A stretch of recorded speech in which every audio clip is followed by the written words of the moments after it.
Good morning and praise to greetings to all in the name of Jesus Christ. I would like to greet everyone in the blessed name of our Lord and Savior Jesus Christ. आप सबको प्रभु यीशु मसीह के पवित्र और जिंदा नाम से जय मसीह की।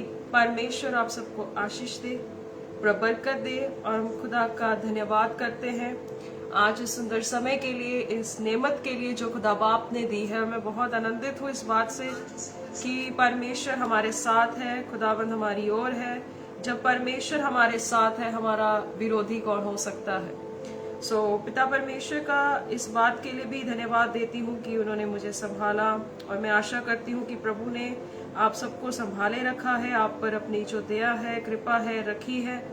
And I believe that you are all doing good with the grace of the Father, and I thank God for every beautiful moment that He has given to us. He has blessed us beyond measures.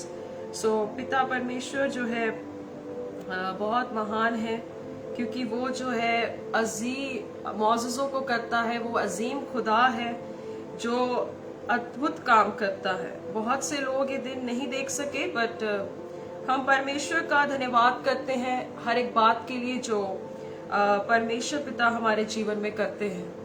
So if you find कि मेरी voice Audible है, if you find everything is clear, just give me a clearance message. मुझे just एक clearance का message दे दीजिएगा so that I can start with my meeting. और मैं यही आशा करती हूँ कि प्रभु की दया आप सबके साथ बनी हुई है, परमेश्वर आप सबके साथ है। और आज का जो टॉपिक है बहुत ही खूबसूरत है, सीखने लायक है, और हर समय हम इस बात को दोहराते हैं कि बहुत सारी चीजें सीखने लायक है, बहुत सारी चीजें परमेश्वर के कलाम से सुनने के लिए हमें अपने आप को तैयार करना है। अगर बीच में कोई भी एरर आता है सो उसका कोई जो इशू होगा, it will be sorted out, but I believe that my video is going very well. आज का अध्ययन भी सीखना है, परमेश्वर के वचन से हमने बात करनी है, और अपने आप को तैयार करें, अपनी बाइबल, अपनी नोटबुक्स को, अपने हर एक हथियार को अपने साथ रखें, क्योंकि हम परमेश्वर के जीवित वचन से सीखने जा रहे हैं। ये आम इंसान का शब्द नहीं है, ये आम इंसान की बात नहीं है, ये एक प्रचारक की बात नहीं है, ये उस मसीहा के जीवित वचन की बात है। और कलाम कहता है कि वही परमेश्वर जो है उसका ये एक श्वास है, उसका वचन। और परमेश्वर ने हमें अपने आत्मा की प्रेरणा से इस वचन को दिया ताकि हम इस वचन को अपने जीवन में जब लगाते हैं तो वो हमारे जीवन को नया कर देता है। हालेलुया। इसीलिए हमारी आत्मिक और रूहानियत जीवन को बरकरार रखने के लिए और अनंत काल के जीवन के लिए अपने आप को तैयार करने के लिए हमें अपने आप को बहुत मजबूत करने की जरूरत है। और इस ही वचन पर, जिस वचन को हर कोई प्रचार करता है, हर कोई इससे बात करता है, हर कोई इस विषयों में, बहुत सारे विषयों में बात करता है। आइए अपने आप को हम तैयार करें, प्रार्थना में जाएंगे और आज खुदा का शुक्र करते हैं अच्छे मौसम के लिए, हर एक बात के लिए, हर तरह की बरकतों के लिए हम खुदा बाप का धन्यवाद करते हैं, क्योंकि वही परमेश्वर है जो इस योग्य है कि वो हमारे जीवन में अपने बड़े बड़े मौजज़ों को करता है। हालेलुया। आइए अपने आप को हम तैयार करें, अपने आप को जो है हम परमेश्वर के सामने अर्पित करें। और कलाम कहता है कि अपने आप को जीवित परमेश्वर के हाथों में सौंपे, क्योंकि कलाम कहता है हमारी यही एक रूहानियत सेवा है हमारी यही एक आत्मिक सेवा है कि हम परमेश्वर के साथ ईमानदारी के साथ चलें। आइए अपनी आंखों को बंद करेंगे, हम सब जन जितने भी देख रहे हैं ये आने वाले समय में देखेंगे, कलाम को जरूर गौर से सुनिएगा। आइए आंखों को बंद करेंगे, हम दुआ करेंगे और आज की संगति को शुरू करेंगे। स्वर्गीय पिता, आपका धन्यवाद करते हैं मेरे जिंदा आसमानी खुदा परमेश्वर यीशु मसीह के पवित्र नाम से हम आपके सामने आते हैं। पिता, धन्यवाद के साथ आते हैं कि प्रभु आप हमारे साथ हैं। परमेश्वर, हर कमी घटी में आप हमारे साथ हैं। खुदा बाप, आपने हमें संभाला है, आपने हमें बचाया है प्रभु, आज तक यहाँ पर रखा है, हमें जिंदा रखा है। खुदावंदा प्रभु, हम आपको धन्यवाद देते। स्वर्गीय पिता, यीशु के नाम से हम प्रार्थना करते पिताजी कि आज का वचन हमारे हृदयों को नया करे परमेश्वर, और प्रभु आज की जो बातें हो वो आपकी ओर से परमेश्वर होने के लिए हम ऐसी दुआ करते हैं। पिता, हमारे मुख पर पहरा बिठा, पिता हमारे मुंह पर चौकसी कर कि हम कोई भी ऐसी छल की बात अपने मुख से ना निकाले जिससे आपका मन खेदित हो मेरे परमेश्वर। प्रभु प्रार्थना करते हैं कि पिताजी हर वो बात पिता परमेश्वर जो आपके हृदय को तोड़ती है, प्रभु हमारे उस बातों को जो हमारे जीवन में है पिता उन्हें तोड़िए ताकि हम नए बन सके। जैसे एक कुम्हार मिट्टी को उस पाटे पर रखता है खुदा बाप जी, उस मिट्टी के कुम्हार को बनाने वाला उस एक जगह पर रखता है, उसे घुमाता है, उस चक्री को घुमाता है और परमेश्वर वो जैसे जैसे आकार लेता है, जैसे कुम्हार चाहता है वैसे आकार ले लेता है। खुदावन हम भी ऐसे ही प्रार्थना करते पिता कि हमें भी उस चाक पर रख, खुदावन हमें भी उस चाक पर रखिए ताकि प्रभु हमारे जीवन से वो हर एक जो बात जो आपके हृदय को खेदित करती है पिता हमारे जीवन से आपकी शक्ति से दूर करिए और हमें एक नया आकार दीजिए ताकि हम यीशु के स्वभाव में बनते जाएं। पिता परमेश्वर आपका वचन कहता है कि अनंत जीवन इसी में है कि कोई जो यीशु मसीह पर विश्वास करता है और वो मृत्यु से पार अनंत जीवन में प्रवेश कर चुका है। प्रभु जी अगर आपकी भेड़ें कहीं भटक रही हैं, आपकी भेड़ें कहीं गलत रास्ते पर है, पिता परमेश्वर होने दे खुदावन कि आप अपनी नेमत दीजिए, अपना वरदान देकर परमेश्वर जो उत्तम उपहार और वरदान जो आपने प्रभु यीशु मसीह को हमारे लिए कुर्बान किया, पिता प्रार्थना करते कि खुदा बाप जी आपकी रूहानियत के साथ यीशु मसीह आप अपने लोगों को उस बंधुआई से आग से निकालिए ताकि एक बहुत बड़ी प्रजा परमेश्वर की प्रजा यीशु की कलीसिया आपके आने तक तैयार हो सके। हम ऐसी दुआ करते हैं प्रभु। और जो गलत रास्ते पर या परमेश्वर बहुत से जो लोग बैकस्लाइड कर रहे हैं पिता परमेश्वर, बहुत से लोग, बहुत से जवान, बहुत से बुजुर्ग प्रभु आपसे पीछे हटते जा रहे हैं। परिस्थितियां चाहे कैसी भी क्यों ना हो, पर प्रभु आपका कलाम कहता है कि जिसको पिता ने मुझे दिया है कोई मुझसे छीन नहीं सकता। हे मेरे परमेश्वर यीशु के नाम से पिता अपने भेड़शाला में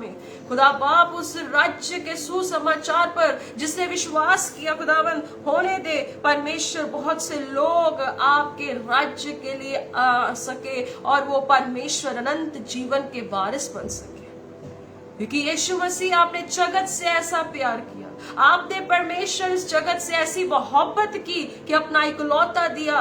जो कोई उस पर विश्वास करता है प्रभु, अगर किसी का विश्वास डोलता है या परमेश्वर वो घबराता है, कलाम बताता है कि पवित्र आत्मा जो है वो हमारे हृदयों में विश्वास को पनपता है और आप एक करता है। खुदा बाप खुदा दुआ करते कि आपके द्वारा प्रभु, आपकी रूह के द्वारा उस मुकद्दस कलाम की बातों से परमेश्वर आज सबके विश्वास की नींव उस चट्टान पर बने जहां लहरें भी उठती हैं, जहां पे तूफान भी टकराता है, पर यीशु मसीह की मानंद वो सारे जो बातें हैं वो खत्म हो जाती है। मेरे पिता प्रभु जी कोई रूप नष्ट ना हो जो आप में आई है या आने वाली है, खुदावन सब पर वरदान दे कि वो तेरे लिए जी सके, आपके लिए जी सके। परमेश्वर ऐसी प्रार्थना करते हैं पिता, आज की बातें बहुत से लोगों के दिलों को शिदने पाए पिता, ताकि बहुत से लोग आपकी सच्चाई को जाने और सच उन्हें आजाद करे।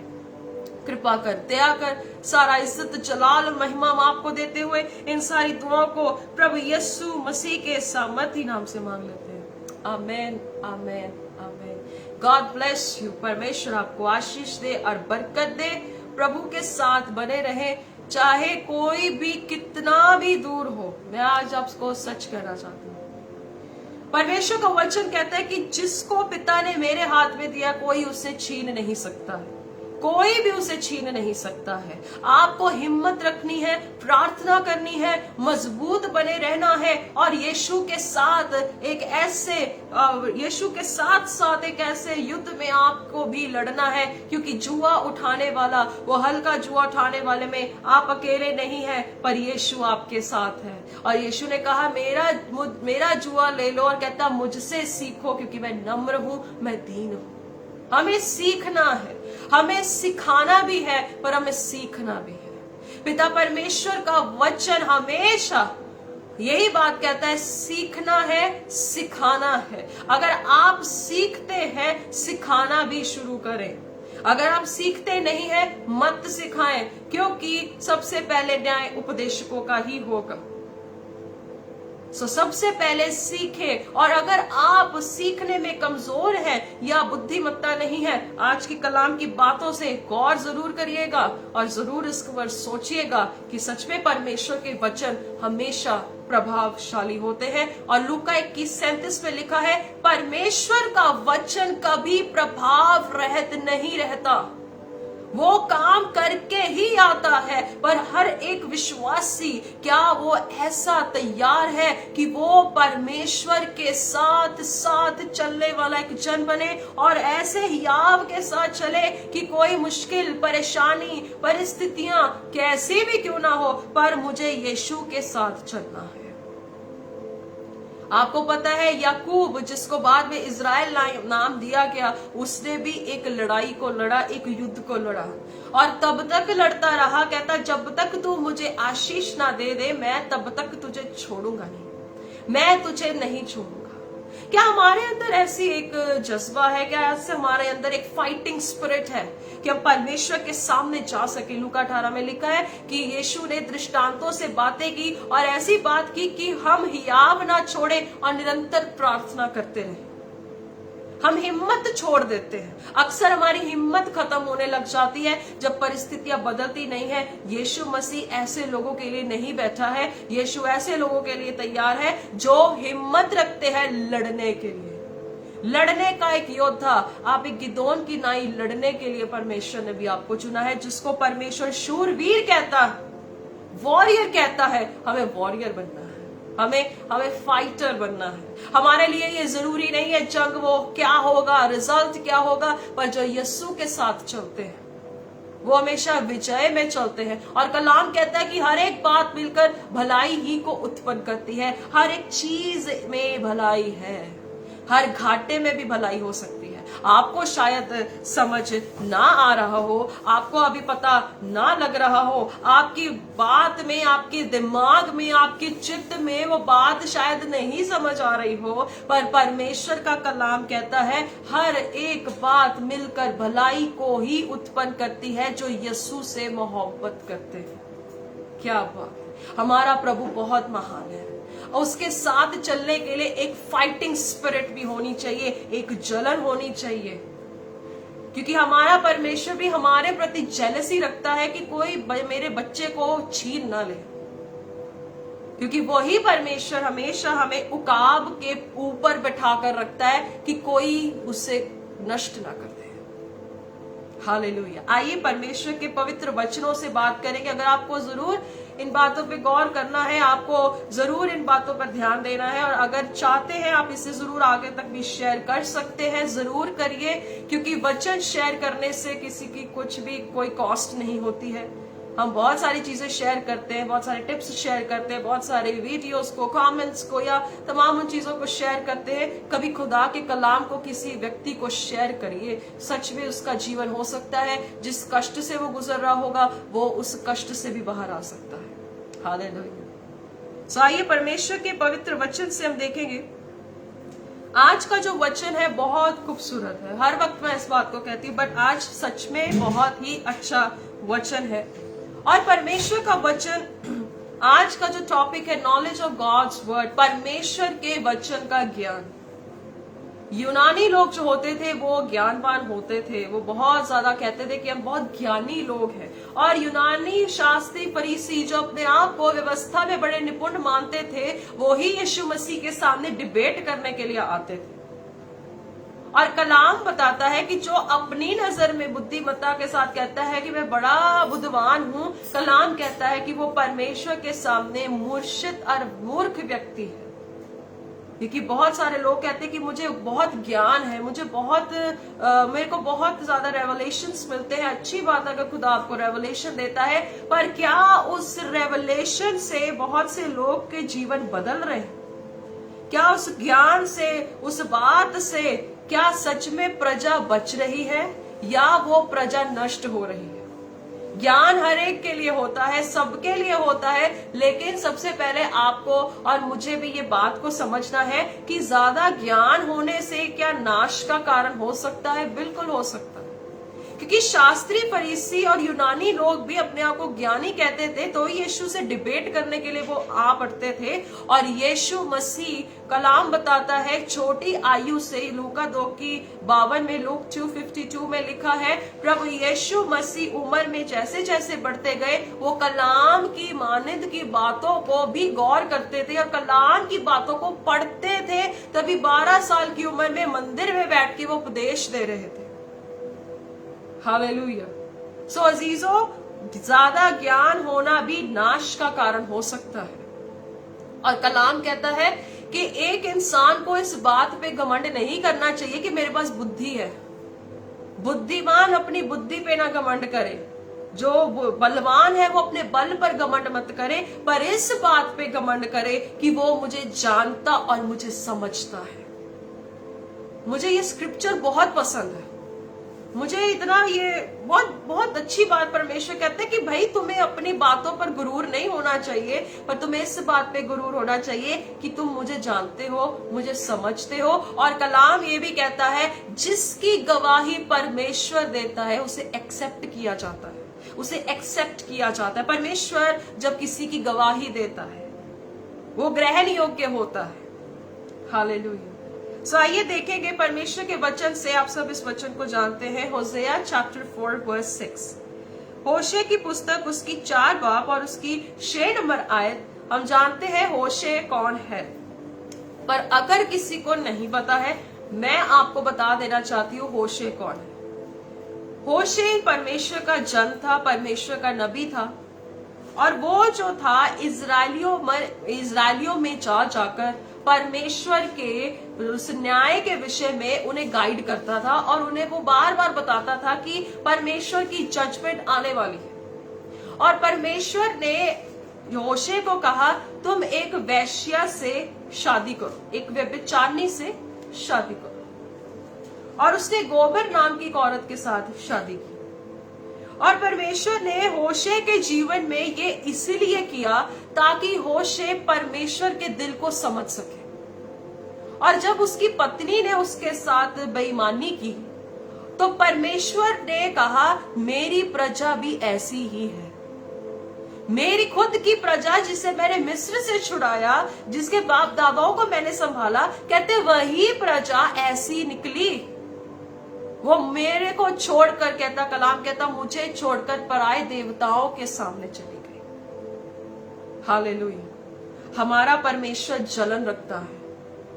और आज हम देखेंगे कि क्यों परमेश्वर का ज्ञान हमारे लिए जरूरी है, उसके सच्चे वचनों का ज्ञान होना कितना ज्यादा जरूरी है। और यीशु ने कहा कि इंसान रोटी से ही नहीं जिंदा रहता, पर हर उस वचन से जो परमेश्वर के मुख से निकलते हैं। और कलाम ये भी कहता है वो अपने वचन को बहुत अहमियत देते हैं। देखेंगे होशे चैप्टर 4:6, होशे की पुस्तक 4 बाब और उसकी 6 नंबर आयत। मेरे ज्ञान के ना होने से मेरी प्रजा नष्ट हो गई, तूने मेरे ज्ञान को तुच्छ जाना है, इसीलिए मैं तुझे अपना याजक रहने के अयोग्य ठहराऊंगा। यहाँ पर 2-3 बातें हैं जो बहुत ही ज्यादा स्पेसिफिकली गई हैं। मेरे ज्ञान के ना होने से, ये वो यूनानी वाला ज्ञान नहीं, पर वो परमेश्वर का जो है उसके प्रति एक ज्ञान, कि मेरा ज्ञान ना होने से। कैसे आपको अच्छा लगेगा जितने माँ बाप देख रहे हैं, जब आपका बच्चा आपके बारे में अच्छे से ना जानता हो तो आपको कितना दुख लगता है कि भाई वो मेरा बच्चा मुझे अच्छे से समझता नहीं है, मेरा बच्चा मेरे साथ वफादार नहीं है। जब आपके बच्चे को आपके बारे में नहीं पता होगा तो आपको कितना दुख लगता है। ऐसे ही स्वर्गों में एक परमेश्वर है जिसने आपको बनाया, जिसने मुझे बनाया, जिसने हर एक को बनाया। वो परमेश्वर आज अपने दुख को प्रकट करता है, कहता मेरे ज्ञान के ना होने से, मेरे ज्ञान के ना होने से। कौन सा ज्ञान है वो? चमत्कारों का नहीं है, बरकतों का नहीं है, पर एक जिंदा स्वर्गीय पिता का ज्ञान की बात हो रही है। ये कौन है परमेश्वर? जिसकी आज हम बात करते हैं, जिसका हम खुल्लम खुल्ला प्रचार करते हैं, ये वही परमेश्वर है जिसने आद से, शुरुआत से इस धरती की नींव को रखा और जिसने इस दुनिया को बनाया, जिसने अपने शब्दों से हर एक चीज को बनाया। वही परमेश्वर कहता लोगों को मेरा ज्ञान नहीं है। कहता मेरे ज्ञान के ना होने से मेरी प्रजा नष्ट हो गई। नष्ट किस बात से हुई? नष्ट वो इस बात से नहीं हुई कि उनको ज्ञान कम था। नष्ट वो इस बात से नहीं हुई कि ज्ञान उनको परमेश्वर का बहुत ज्यादा हो गया। नष्ट उस बात से नहीं हुआ कि कितनी अच्छी लैंग्वेजेस उन्हें आती हैं। नष्ट वो इस बात से नहीं हुए कि उनके खत्ते भरे हुए हैं। नष्ट इस बात से नहीं हुए कि उनके पैसे बहुत हैं, पर वो नष्ट इसलिए हुए हैं क्योंकि वो अपने परमेश्वर को जान ही नहीं पाए। हालेलुया। वो अपने परमेश्वर को जान ही नहीं पाए। और इजरायली लोगों की बात नहीं है, ये आज के समय की भी बात हो रही है, जहां पर जो लोग मसीहा को, यीशु को, और इब्रानियों 1:3 में लिखा है कि अंत के दिनों में परमेश्वर ने अपने पुत्र के द्वारा हमसे बातें की हैं, हमसे उन्होंने बात की है अपने बेटे के द्वारा। वो हमसे भी आज हमारे द्वारा आपसे और हमसे बात करता है। पर परमेश्वर का हृदय देखिए, कहता मेरे ज्ञान के ना होने से मेरी प्रजा नाश हो गई, खत्म हो गई। इस धरती के सफर में एक बंदा 70 साल तक जी सकता है, 80 साल तक जी लेगा, 60 साल तक जी लेगा, या 100 साल तक। कई लोग कहते हैं पूरी जिंदगी निकालने के बाद खुदा को याद कर लो। नहीं, आपको ज्ञान ही नहीं है। तभी आप जब अपनी उस उम्र में आओगे ना, जब आप अकेले पड़ जाओगे, तब आपको पता लगेगा कि अगर मैंने पहले ही परमेश्वर का ज्ञान रख लिया होता तो मेरे बुढ़ापे में मेरा स्वर्गीय पिता मुझे सहारा देता होता।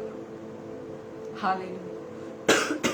इसीलिए मेरे भाइयों बहनों, इस समय में आप कौन सी भी युवावस्था में है, कौन सी भी आयु में है, मुझे नहीं पता, लेकिन आपके परमेश्वर का ज्ञान आपको रखना जरूरी है। क्योंकि परमेश्वर की बहुत सी प्रतिज्ञाएं हाँ और आमीन में है, लेकिन वो हर एक के लिए भी नहीं है।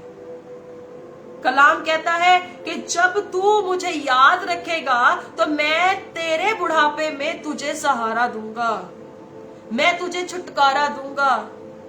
बुढ़ापे में बच्चे भी साथ छोड़ जाते हैं, माँ बाप भी छोड़ जाते हैं, बहुत से रिश्तेदार भी ना नकैया कर जाते हैं। बहुत से ऐसे कम बच्चे होते हैं जो सच में अपने माँ बाप को अपनी बुजुर्गी में याद, उनकी बुजुर्गी में याद रखते हैं। पर जो सच में एक खुदा का जन होगा, वो अगर परमेश्वर के ज्ञान को परिपक्व रीति से अपने जोश में रखेगा तो परमेश्वर के वादे उसके लिए भी परिपक्व होंगे। सिर्फ इसी जगह के लिए नहीं, पर उस दूसरी दुनिया के लिए भी जहां पर परमेश्वर अपने लोगों के लिए जगह तैयार करता है। कहता मेरी प्रजा का जो ज्ञान है वो नहीं है, उन्हें मेरा ज्ञान ही नहीं है। कितनी बार परमेश्वर ने हर एक कलाम की बुक्स में कहा मेरे प्रजा को मेरे बारे में पता ही नहीं है, वो मुझे याद नहीं रखते, वो मेरे बारे में ध्यान नहीं करते, वो मेरे बारे में गौर भी नहीं करते, मैंने उनके लिए क्या कुछ किया है वो उसके बारे में कभी चर्चा तक नहीं करते, बस बात बात में अपनी इच्छा को पूरा करते। आपको पता है आपके परमेश्वर ने क्या आपके लिए कहा है? कहता तू मेरे आनंद का कारण है। पर आज कलीसिया, आज के लोग उसके आनंद का नहीं, उसके दुख का कारण बन रहे, क्योंकि वो परमेश्वर को जान ही नहीं रहे। वो जान ही नहीं रहे हैं कि वो परमेश्वर करता क्या है, कैसे काम करता है। वो ऐसा रक्षक है जो सोता भी नहीं है, वो सोता भी नहीं है, वो ऊंघता भी नहीं है, पर वो परमेश्वर का हृदय भी तो जानिए कितना ज्यादा जरूरी है, कितना ज्यादा जरूरी है। कहता मेरी प्रजा ज्ञान के ना होने से, कहता वो नष्ट हो चुकी है, वो नष्ट हो चुकी है। और कहता कि मैंने उसे, तूने मेरे ज्ञान को तुच्छ जाना है, कहता इसीलिए मैं तुझे अपना याजक रहने के अयोग्य ठहराऊंगा। मैं तुझे अपना याजक होने से तुच्छ जानूंगा जब तू मुझे तुच्छ जानेगा, जब तू मुझे ठुकराएगा, कहता मैं भी तुझे ठुकरा दूंगा। इसका मतलब आज के बहुत से याजक खड़े हो तो चुके हैं, पर जिसके पास परमेश्वर का कलाम नहीं है, जिसके पास खुदा का वचन नहीं है, वो खुदा का कभी काम नहीं कर सकता है। जिसके पास परमेश्वर का वचन नहीं है, वो भूल जाए कि अगर वो अपनी क्षमता से, वो अपनी ताकत से, वो अपनी रूहानियत से कैसे भी काम करने की कोशिश क्यों ना करे, वो परमेश्वर ऐसा है कि आप जब तक उसके साथ नहीं चलते तब तक आप एक परिपक्व व्यक्ति नहीं बन सकते। एग्जाम्पल के तौर पे अगर एक स्टूडेंट है, वो +2 क्लियर कर जाता है, +2 क्लियर करने के बाद अगर हम उसे सीधा डॉक्टर बना दें, तो क्या वो कितनी लोगों की जान ले सकता है? बिल्कुल ले सकता है, क्योंकि उसे डॉक्टर का ज्ञान नहीं है, इसीलिए वो उस पोजीशन के भी वर्दी नहीं होगा कि वो अपनी सर्विस दे सके एज अ डॉक्टर। उसे MBBS करनी पड़ेगी, उसे डिग्रियां लेनी पड़ेगी, उसे एंट्रेंस टेस्ट देने पड़ेंगे, उसे कितनी एग्जामिनेशंस को क्लियर करना होगा, तभी जाकर वो एक खुदा जो क्या है, एक डॉक्टर बनने के काबिल हो सकता है।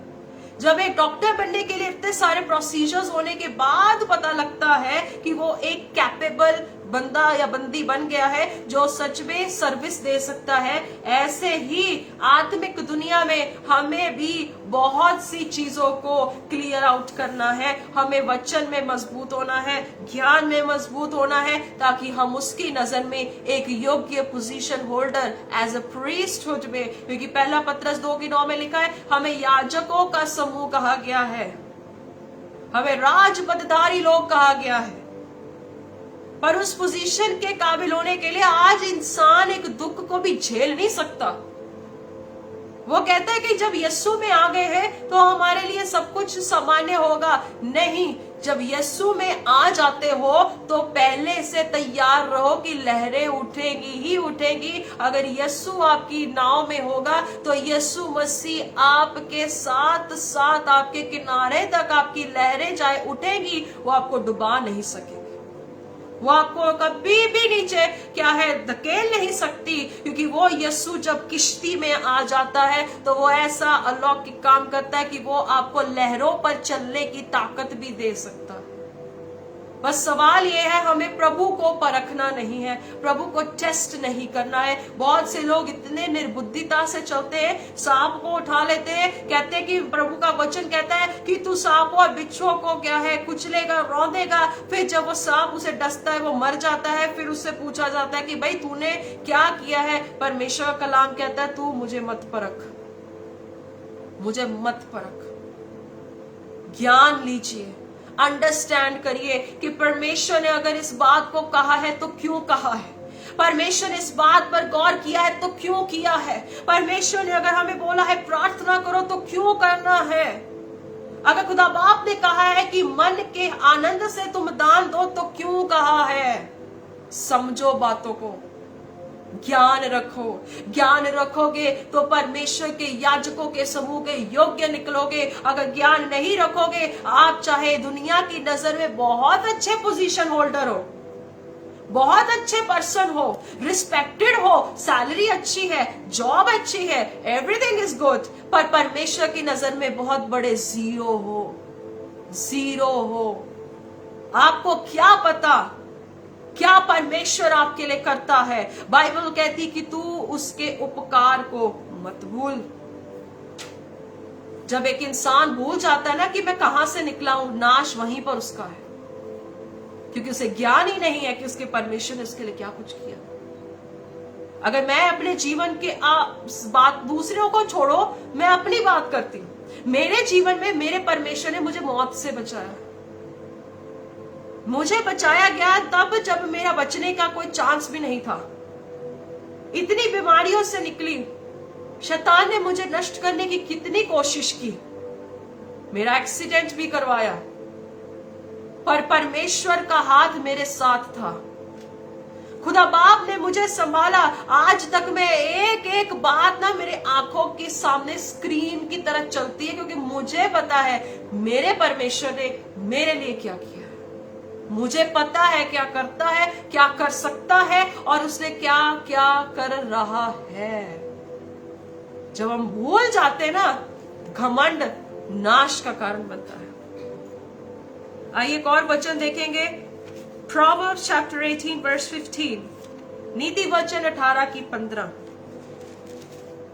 वहां पे भी बहुत अच्छे से ये वचन को लिखा गया है। सुलेमान एक बात को लिखता है, कहता कौन उसके ज्ञान को रखता है। एक डेफिनेशन दी गई है, कहता कौन उसके ज्ञान को रख सकता है, कौन उसका जो वर्ड ऑफ नॉलेज है वो रख सकता है। आइए खुदा के कलाम से देखेंगे, वो एक्सप्लेन करता है, कहता समझ वाले का मन ज्ञान प्राप्त करता है। कहता समझ वाले का मन ज्ञान प्राप्त करता है। मूर्खों की बात नहीं हो रही है, समझदारों की बात हो रही है। कहता समझदार का मन ज्ञान प्राप्त करता है और बुद्धिमान ज्ञान की बात की खोज में रहता है। दो स्टेप्स है, एक जो है ज्ञान रखता है और जो एक खोज करता है, रिसर्च स्टडी करता है। जब तक आपके पास एक रिसर्च है, अगर उसका एविडेंस नहीं है तो उस रिसर्च का कोई फायदा नहीं। अगर एविडेंस है, अगर आपने उसको एक्सपेरिमेंट किया है तो वो भी एक सक्सेस होगा। इसका मतलब रिसर्च, एविडेंस, एक्सपेरिमेंट, ये तीनों चीजें इकट्ठी चलती। अगर रिसर्च है तो आप अगर उसे एक्सपेरिमेंट करते हो तो उसका एक एविडेंस निकलता है। खुदा का कलाम भी ऐसा है। जब आप इसकी खोज करते हो, उसको एक्सपेरिमेंट करते हो और उसका जो एविडेंस निकलता है वो आपकी जिंदा गवाही निकलती है, वो आपका जीवन निकलता है, जो संसार के कीच में से, दुनिया से अलग एक चमकदार जीवन निकलता है। कहता कौन उसके ज्ञान को रखता है, कहता समझ वाले का मन, समझ वाले का मन ज्ञान प्राप्त करता है। इसका मतलब बहुत सी बड़ी आबादी में कुछ ऐसे लोग हैं जो सच में परमेश्वर का ज्ञान रखते हैं और समझ का एक मन रखते हैं। ऐसे ही नहीं यशायाह ने कहा कि परमेश्वर मैं तेरे चरणों में तड़के उठकर एक स्टूडेंट की तरह तेरे सामने बैठूंगा, एक स्टूडेंट की तरह। और किसी ने बहुत सही कहा है, कहता कभी भी अपने जीवन में स्टूडेंट के एटीट्यूड को खत्म मत करो। कहता जिसने सीखना बंद कर दिया उसने सिखाना बंद कर दिया। बहुत अच्छे फिलोसोफर ने बात कही थी। सीखना है, सिखाना भी है, पर एक शिष्य की नहीं। बाइबल स्टूडेंट बच्चों को बड़ा प्रायोरिटाइज करती है। कहता मैं पिता तेरे चरणों में एक शिष्य की तरह बैठता हूं कि मैं तुझे सुन सकूं कि तू क्या कहता है। सुनने वाला वही होगा जो सीखने वाला होगा, और जो सीखने वाला होगा, कलाम कहता वो समझदार है। बुद्धिमान ज्ञान की बातों की खोज में रहते हैं। कहता बुद्धिमान जो है वो खुदा के कलाम की खोज में रहता है। वचन से और देखेंगे, कोलोसियों की पुस्तक उसकी 1:9, कोलोसियंस चैप्टर 1 वर्स 9 एंड 2 वर्स 3। कोलोसियों उसकी 1:9 और उसकी 2:3, वहां पर अच्छा लिखा है, इसीलिए जिस दिन से ये सुना है हम भी तुम्हारे लिए प्रार्थना और विनती करना नहीं छोड़ते। पौलुस कोलोसियों की कलीसिया को कहता है, कहता जिस दिन हमने ये सुना हम भी तुम्हारे लिए ये प्रार्थना और विनती करना नहीं छोड़ते कि तुम सारे आत्मिक ज्ञान और समझ सहित परमेश्वर की इच्छा की पहचान में परिपूर्ण होते जाओ। कहता मैं तुम्हारे लिए ये विनती करना नहीं छोड़ता, मैं तुम्हारे लिए रिक्वेस्ट करना नहीं छोड़ता कि तुम लोग, कहता आत्मिक ज्ञान से। इंग्लिश में लिखा है यहाँ लिखा है asking that you may be fulfilled with the knowledge of his will, उसकी इच्छा के ज्ञान को रखो in all spiritual wisdom, पूरी आत्मिक तौर से आत्मिक ज्ञान और परमेश्वर की इच्छा की पहचान। ये दो चीजें अंडरलाइन कर लो। इस धरती पे जीने के लिए दो चीजें, एक परमेश्वर का ज्ञान और परमेश्वर की इच्छा की पहचान। ये दो चीजें हमारे लिए बहुत जरूरी है। किसी को पूछा जाए भाई तू क्या करने के लिए धरती पर आया, तू क्यों जिंदा है, तुझे पता है? कई लोग कहते हैं ऐश करने के लिए जी रहे, कई लोग कहते हैं बस घूमने फिरने के लिए जी रहे, कोई कहता खाने के लिए जी रहे, कोई कहता सोने के लिए जी रहे, कोई कहता पढ़ने के लिए जी रहे, कोई कहता परिवार के लिए जी रहे, कोई कहता अपने आप के लिए जी रहे, पर बहुत से कम लोग हैं जो परमेश्वर की इच्छा के लिए जीते हैं। हालेलुया। बहुत से कम लोग हैं। कहता मेरी यही रिक्वेस्ट है, पौलुस कहता मेरी यही विनती है, कहता आत्मिक ज्ञान समझ सहित, ना समझ की तरह नहीं। प्रभु तू बता तेरी क्या इच्छा है, तू बता मुझे क्या कर रहा है, प्रभु तू क्या चाहता है। नहीं, कहना खुदा जैसे तेरी मर्जी आसमान में पूरी होती है, इस धरती पर मेरे जीवन से पूरी हो सके। ऐसे वाले ढोंडे वाले लोग नहीं हमने बनना है जो बार बार ढोंडी पीटते जाते हैं कि पिता परमेश्वर तेरी इच्छा मेरे लिए ये है, खुदा बाप तेरी इच्छा वो है, ये है वो है। नो, ऐसी फॉल्स प्रोफेसीज या फॉल्स टीचिंग्स देने का कोई फायदा नहीं। बाइबल कहती है कि तुम उसके ज्ञान में समझ के साथ, कहता समझ के साथ परमेश्वर की इच्छा की पहचान में परिपूर्ण हो जाओ। Be fulfilled in the spiritual wisdom of His will. उसकी इच्छा की समझ में बनते जाओ। परिपूर्ण होना, fulfilled, be filled, be fulfilled। वो कहता है कि उसकी इच्छा के समझ के साथ उसकी इच्छा में बनते जाओ, पर कहता है आत्मिक ज्ञान में। आज कलीसिया पता है क्या ढूंढती है कि अगर मैं कहीं पर भी जाता हूं, सबसे पहले मुझे अच्छा म्यूजिक मिले, सबसे पहले मुझे अच्छे लोग मिले, कोई अच्छा दिखने वाला बंदा मिल जाए, कोई ऐसा बंदा पकड़ ले जिसको हम 24 घंटे फोन करके उसका सिर खाएं और उससे बात करें और वो हमारे लिए प्रार्थना करे, हमारा शॉर्टकट में काम खत्म हो जाए और हमारी जिंदगी सफल है। ऐसे लोगों को परमेश्वर 32,000 लोगों की भीड़ से अलग कर देता है कि जो 31,700 है वो निकले, आपकी गिनती उनमें आएगी 31,700 जो बार बार कहते हैं कि बस हमें अपने घर जाना है, हमें अपने तरीके से काम करना, शॉर्टकट। पर 300 लोग ही थे जिसने परमेश्वर के नाम से जंग लड़ी थी। तो ऐसे लोगों को परमेश्वर ढूंढता है जो उसकी इच्छा को पहचानने के लिए घुटने टेक के, पिता मैं तेरे सामने आता हूं, मुझे बता तू चाहता क्या है। और परमेश्वर को ऐसे लोग भी चाहिए जो कह सके कि पिता मेरे अंदर इतनी ताकत भी नहीं है कि मैं तेरी मर्जी को भी पूरा कर सकूं। तेरा कलाम कहता है कि तू अपनी इच्छा में बनते जाओ, उसकी पहचान में बनते जाओ, पर उससे सबसे पहले हमें जानना भी तो है, उसके सामने घुटने टेकने पड़ेंगे। और 2:3 में लिखा है जिसमें बुद्धि और ज्ञान के सारे भंडार छिपे हुए हैं। बुद्धि के भंडार की सब बातें क्या है, छिपी हुई है। और 2 में लिखा है उसके मनों में, बहुत अच्छी वर्ड्स है, हम उसको देखेंगे 2:2 में, ताकि उनके मनों में शांति हो और वे प्रेम से आपस में गठे रहे, पूरी समझ का सारा धन। अंडरलाइन कर लो बाइबल में, धन कौन सा है, समझ का धन, अर्थात पिता परमेश्वर का भेद मसीह को पहचान ले। तो दूसरा जो बुक ऑफ कोरिन्थियंस चैप्टर 8 वर्स 9, उसमें क्या लिखा है कि परमेश्वर ने हमारे लिए वो गरीब बना, और फिर यीशु मसीह ने अपने प्रचार में कहा कि मैं कंगालों को सुसमाचार देने के लिए आया। और यहां पर लिखा है कि वो पूरी समझ का सारा धन, अर्थात पिता परमेश्वर का भेद और मसीह की पहचान। तीसरी आयत में लिखा है जिसमें बुद्धि और ज्ञान के सारे भंडार छिपे हुए हैं। किस पे बुद्धि छिपी है, किस पे भंडार छिपा हुआ है?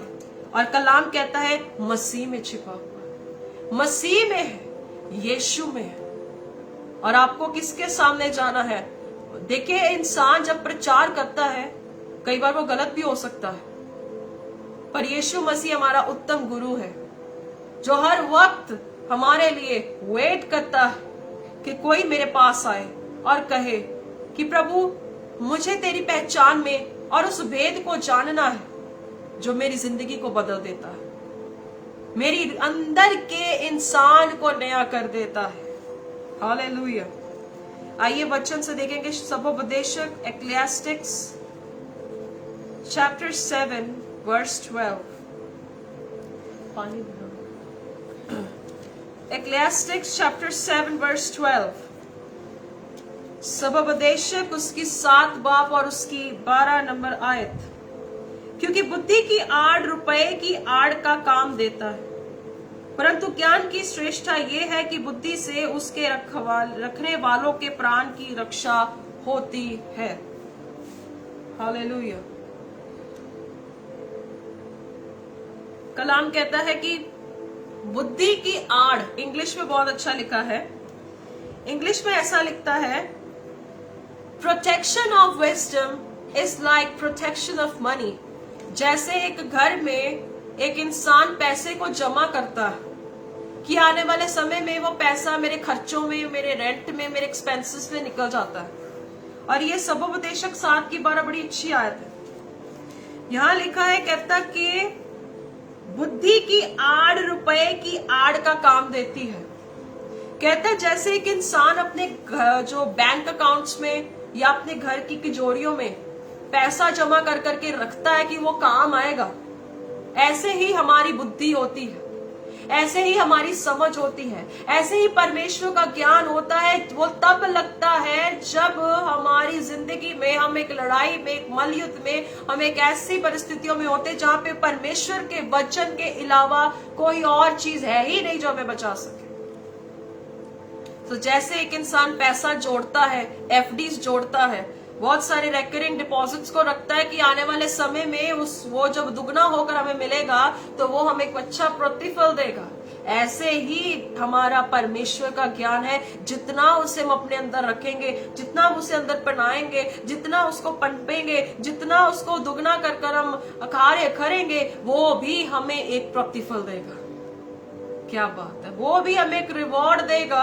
और रिवॉर्ड देगा क्या? अनंत काल का जीवन, और वो ऐसा मुकुट जो कभी मुरझाने का नहीं।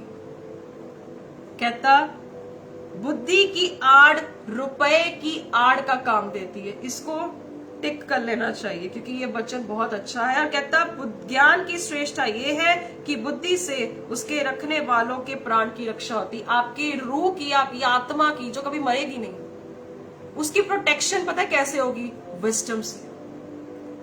विजडम से ही उसकी प्रोटेक्शन होगी। हबक्कुक की पुस्तक उसकी 2:14 में लिखा है कि धरती परमेश्वर के ज्ञान से परिपूर्ण है। ऐसा गहरा सागर है जिसमें से लोग अब पीना चाहते हैं। ये धरती परमेश्वर की महिमा से भी परिपूर्ण है, उसके ज्ञान से भी परिपूर्ण है। हालेलुया। सो आप जानते हैं अय्यूब 28:28 में भी ये बात को जिक्र किया गया है कि परमेश्वर का भय रखना यही ज्ञान है, बुराई से दूर रहना यही समझ है। समझ इसमें नहीं है कि आप कितने ग्रेजुएटेड हो या थियोलॉजिस्ट पर्सन हो। कहता ज्ञान उसमें है कि हम परमेश्वर को जानते हैं और हम परमेश्वर को समझते हैं। Hallelujah, praise the Lord. ज्ञान इसमें नहीं है कि आपके घर के तिजोरी में डिग्री पड़ी है। ज्ञान इसमें है कि आप अपने परमेश्वर को अच्छे से अंडरस्टैंड करते हैं। आप एक ऐसे भंडारी बनते हैं जो परमेश्वर का ज्ञान अपने उस खजाने में रखते हैं और उस खजाने को समय आने पर आप लोगों को सिखाते हैं। ये होता है एक्चुअल वही प्रोटेक्शन ऑफ विजडम। 4 बंदों के सामने आप कैसे दिखते हो, आप कैसे अपने आप को रिप्रेजेंट करते हो? आइए वचन से देखेंगे। James chapter 3 verse 17। याकूब की पुस्तक उसकी 3:17 अपनी बाइबल्स में से आप देख सकते हैं। कहता ज्ञान ऊपर से आता है। याकूब 1:5 में लिखा है जिसको बुद्धि का घाटा है, जिसको बुद्धि कम है, जिसको लगता है कि मैं कुछ कर नहीं सकता, मेरी बुद्धि बहुत कम है। परमेश्वर का वचन कहता है वो मुझसे मांगे। हमें मांगना नहीं आता। और रोमियो उसकी 11:34 से 36 तक लिखा है कि परमेश्वर की बुद्धि बहुत गहरी है। अब जब परमेश्वर की बुद्धि इतनी गहरी है तो आज जो इंसान बुद्धि में जिसकी बुद्धि कम है, जिसकी विजडम कम है, वो परमेश्वर से मांगे तो सही। जवान है, परमेश्वर से मांगो। आपको लगता है बाइबल स्टडी करना चाहते हो, आप अच्छे से वचन में बढ़ना चाहते हो, परमेश्वर से मांगो। क्योंकि कलाम कहता है ज्ञान ऊपर से आता है। ये आप 13 से 18 नंबर आयत तक आप अपने घरों में पढ़ सकते हो। पर 17 आयत लिखा है जो ज्ञान ऊपर से आता है वो कैसा है? पहले वो पवित्र है। इसका मतलब पहला कैरेक्टर परमेश्वर का, he is a Holi God, और उसका वचन भी होली है। और फिर मिलनसार है, वो मिलाता है। और कलाम कहता है जिसकी चाल यहोवा को भाती है वो मिलाता है दुश्मनों से, शत्रुओं से। पर अगर कलीसिया में ही आज मैं बात करूं, कलीसिया के लोगों की बात करूं, क्या आपके प्रचार से लोग मिलते हैं? क्या आपके प्रचार से यूनिटी आती है? क्या आपके प्रचार में इतना दम है कि वो सच में हृदयों को बदलता है? और आपके प्रचार से भी पता लगेगा कि ये ज्ञान ऊपर से है या आपके दिल से है या नीचे से है, क्या शैतान से है या परमेश्वर से है? क्योंकि शैतान को भी बाइबल आती है। मैं दोबारा बोलती हूँ, शैतान को बाइबल आती है। और ये शायद 14 में लिखा है, भोर के चमकने वाले तारे तुझे नीचे गहराई में फेंक दिया गया। हालेलुया। कहते हैं ज्ञान जो ऊपर से आता है वो पवित्र है, वो मिलनसार है, कोमल है, मदभाव और दया और अच्छे फलों से लदा हुआ है। आज का वचन सच में बहुत अद्भुत है। दया और अच्छे फलों से लदा हुआ है और पक्षपात और कपट रहित होता है। अरे ये जो ज्ञान है, आज का प्रचार है, या कोई भी प्रचारक क्यों ना हो, आपके प्रचार में अगर पक्षपात नहीं है तो ये ज्ञान प्रभु से है। अगर आपके प्रचार में दया है तो प्रभु से है। अगर आपके वचन में कोमलता है, गुस्सा नहीं है, ताना मेना नहीं है, तो ये परमेश्वर से है। अगर मेरे प्रचार में मैं किसी को बार बार मैनिपुलेट कर रही हूं, मैं पेनिट्रेट नहीं कर रही, I'm not penetrating a person, I'm manipulating a person, वहां से नीचे कर रही हूं, तो मेरा प्रचार परमेश्वर से नहीं है। मेरा प्रचार मेरी अपनी भावनाओं से है। आज के प्रचारकों को परखना नहीं आता। कई लोग कहते हैं कि वो आंख की पुतली, हम किसी को क्या कह सकते हैं। नहीं, फिर प्रभु क्यों कहता है आत्माओं को परखो? कहता जो ज्ञान ऊपर से आता है उसमें दया है, और कलाम कहता है प्रभु दयावंत है। बाइबल में लिखा है कोमल, आप जानते पहला तिमोथियस उसकी 1:5 में लिखा है वो दया करता है, वो वेट करता है। और कलाम में लिखा है वो अच्छे फलों से लदा हुआ है, आत्मा के फल, प्रेम, आनंद, शांति, धीरज, कृपा, भलाई, गलातियों 5:22-23-24 में लिखा है। और कहता है वो पक्षपात नहीं करता। बुक ऑफ कोरिन्थियंस में लिखा है परमेश्वर कभी किसी का पक्ष नहीं करता। कोई यहूदी नहीं, कोई यूनानी नहीं, सब एक है उसके लिए, सब एक है। हालेलुया। और जब हम आगे पढ़ते हैं, नीति वचन 11:2 में लिखा है जो घमंड करता है उस पर कोई अनुग्रह नहीं है, पर जो नम्र व्यक्ति होता है परमेश्वर कहता है कि उसमें बुद्धि है।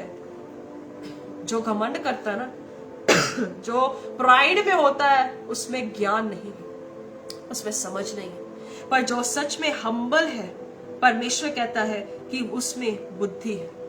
और नीति वचन 2:6 में लिखा है कि परमेश्वर हमेशा बुद्धि देता है। किसे देता है? लोगों को देता है। और कहता उसके मुंह से समझ की बातें निकलती है, उसी के मुंह से समझ की बातें निकलती है। इसका मतलब है आपको प्रचारक या किसी की भी बातें सुनते हो, आपको परमेश्वर के सामने घुटने टेक के कहना, पिता मैंने आज इस वचन से सुना, अगर ये वचन, अगर ये ज्ञान आपकी ओर से नहीं है तो पिता परमेश्वर ये जो डाली मेरे हो सकता है मेरे जीवन में फल ना लेकर आए, प्रभु अपनी शक्ति से उसे काट दे।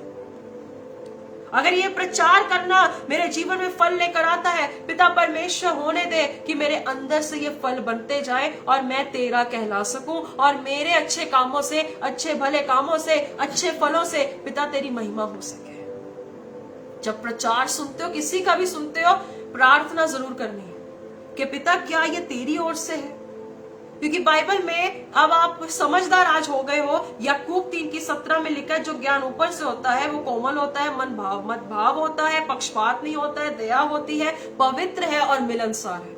ये कंडीशंस जब किसी प्रचार में फुलफिल हो जाए, आपको पता लग जाएगा कि वो ज्ञान परमेश्वर से है। हालेलुया। आखिरी आयत देखेंगे, भजन संहिता 19:2। आई थिंक सो ये वही वचन है, ये वही वचन है। यहां पर लिखता है, भजन संहिता 19:2 में लिखा है, कहता दिन से दिन बातें करता है। कौन बातें करता है? परमेश्वर। परमेश्वर की महिमा, परमेश्वर का वचन, परमेश्वर का ज्ञान। कहता दिन से दिन बातें करता है, रात को रात ज्ञान सिखाती है। दिन से दिन वो बातें करता है, रात को रात वो ज्ञान सिखाता है। दाऊद भी कहता है, परमेश्वर जब मैं अपने बिस्तरे पर लेटूं तो मेरा मन मुझे सिखाए, मुझे गाइड करे। आज का वचन बहुत अद्भुत, खुदा का शुक्र करती हूँ इन बातों के लिए कि उन्होंने मुझे ऐसा मौका दिया। रात को मैंने इसे स्टडी किया, बहुत अद्भुत अध्ययन था। रात को प्रार्थना के बाद मैंने परमेश्वर से कहा, प्रभु मुझे ऐसा वचन दे कि मैं तेरे लोगों से जब बात करूं, जब वो प्रचार हो आए तो उनके दिल बदले और वो आपकी ओर आने के लिए केंद्रित हो सके। और परमेश्वर मुझे ऐसा वचन दे कि कोई भी व्यक्ति जो सुने वो बदले। और मेरा विश्वास है आज बहुत से लोगों के जीवन बदले होंगे। आइए सब जितने हैं सब अपनी आंखों को बंद करें, कुछ समय प्रभु का धन्यवाद करेंगे। Thank you Jesus. धन्यवाद स्वर्गीय पिता, आसमानी खुदा, मैं तेरा शुक्र करती हूँ, तेरी तारीफ करती हूँ खुदा। हम कितने भी लोग क्यों ना हो या आने वाले समय में सुनने वाले भी क्यों ना हो, क्यों ना कुछ समय प्रभु का धन्यवाद करें। Come on, let's praise him, we give him glory. हम क्यों ना खुदा का शुक्र करें। Hallelujah, thank you Jesus, thank you Jesus. पिता आपका धन्यवाद, यीशु आपका धन्यवाद, स्वर्गीय पिता आपका धन्यवाद हर एक बात के लिए। एक एक बात, वो ज्ञान जो ऊपर से आता है वो कभी पक्ष नहीं करता है, वो कभी भी किसी को ठोकर नहीं देता है, किसी को ठेस नहीं देता है। पिता जो ज्ञान ऊपर से आता है वो सच में कोमल है, पवित्र है, मिलनसार है पिता। Hallelujah, thank you Lord, thank you Jesus, thank you father. आइए प्रार्थना करेंगे, आज की सभा का अंत करेंगे। हेवनली फादर, पिता आपका धन्यवाद करते मेरे प्रभु परमेश्वर। पिता आपकी अद्भुत बातों के लिए हम आपका धन्यवाद करते पिता। प्रभु आपको धन्यवाद देते कि प्रभु तू जिंदा खुदा है, तू दिलों को बदलता है। पिता तेरा शुक्र करते, तेरी तारीफ करते प्रभु जी। तेरे जैसा ना कोई था, ना कोई है, ना कभी होगा। पिता हम जानते हैं कि इस समय में बहुत से लोग आपके वचन से दूर हैं पिता, बहुत से लोग आपके वचनों को नहीं जानते, पर परमेश्वर तेरा वचन कहता है कि तेरी बुद्धि बड़ी गंभीर है प्रभु, आपकी बुद्धि बहुत गंभीर है। यीशु के नाम से पिता सबकी बुद्धि को खोल दे मेरे प्रभु परमेश्वर। प्रभु जी, जब इमाउस के रास्ते पर आपने 2 ट्रैवलर्स के दिलों को खोला था पिता, आपने उनके दिलों को नहीं, उनकी बुद्धि को खोल दिया प्रभु। आपने अपने चेलों की बुद्धि को खोला ताकि वो बातों को समझे। हे मेरे प्रभु परमेश्वर, बहुत से लोग परमेश्वर बातों को नहीं जानते, पर प्रभु तू उनकी बुद्धि यीशु के नाम से खोल दे प्रभु, खोल दे मेरे परमेश्वर, ताकि वो तेरे वचनों को समझे, आत्मिक ज्ञान को रखे मेरे प्रभु जी, और आपकी इच्छा में परिपूर्ण बनते जाए। क्योंकि प्रभु आपका वचन कहता है ये समझ का धन इसी में है कि हम परमेश्वर के वेद को और यीशु को पहचान लें, और अनंत जीवन यूहन्ना 17:3 इसी में है कि हम यीशु मसीह को जानें। पिताजी मैं प्रार्थना करती हूँ, चाहे कोई जवान, बड़ा, बुजुर्ग, बच्चा, प्रभु कोई भी अगर इसमें बुद्धि की कमी है, जिस किसी में प्रभु तेरा छिदे हाथ उस पर हो, और प्रभु अपनी बुद्धि देकर प्रभु इस्तेमाल कर मेरे प्रभु, अपनी बुद्धि दे, अपनी समझ दे प्रभु, कि वो सच में प्रभु जी तेरे ज्ञान को रखे मेरे परमेश्वर, वो तेरी समझ को रखे मेरे प्रभु जी, अपने जीवन में, अपने हर एक क्षेत्र में पिताजी वो तेरे बुद्धि को रखे। जैसे एक व्यक्ति अपने भंडार में अपने प्रभु जी वो पैसों की रक्षा करता है, ऐसे ही प्रभु जी ऐसा ज्ञान तू लोगों को दे कि वो अपने प्राणों की भी रक्षा करे मेरे परमेश्वर। प्रभु इंसान सिर्फ रोटी से नहीं जिंदा रहता, पर तेरे हर वचन से वो जिंदा रहता मेरे प्रभु। होने दे खुदावन तेरा वचन हर एक के दिलों को छूने पाए, तेरी बातें हर एक के दिलों को बनाने पाए मेरे पिता। मैं प्रार्थना कर रही हूँ मेरे पिता परमेश्वर, नया मन दे कि वो तेरे हुक्मों को माने, नई आत्मा के साथ। तेरा कलाम कहता है मैं अपनी आत्मा तुझे देता हूं, और आपने उस वादे को पूरा किया है पिता, धन्यवाद। यीशु, जब तक आप ना चाहे कोई आपके साथ नहीं चल सकता। ऐसा वरदान दीजिए पिता कि हर कोई आपके साथ चले, आपको जाने, आपको समझे पिता। धन्यवाद देते हैं, सारा आदर महिमा आपको देते हैं, और आप बड़े, हम घटे। आपकी इच्छा जैसे आसमान में पूरी होती है, हम जैसे लोगों में भी पूरी हो। इन सारी दुआओं को प्रभु यीशु मसीह के सामर्थी नाम से मांग लेते हैं, आमीन, आमीन, आमीन। प्रभु आपको आशीष दे, बरकत दे, गॉड ब्लेस यू, और परमेश्वर की दे आप सबके साथ हो। नेक्स्ट संडे हम परमेश्वर के वचन से फिर सीखेंगे। दुआ में बने रहे, मजबूत बने रहें और परमेश्वर के ज्ञान को कभी न छोड़ें। अंत के दिनों में गहरे सागर की तरह ये वचन बढ़ता जा रहा है, पर आपको समझदार बनना है। नेक्स्ट टाइम फिर खुदा ने चाहा फिर से वचनों से बात करेंगे। ध्यान रखें, खुदा के साथ बने रहे, प्रार्थना करते रहे। God bless you.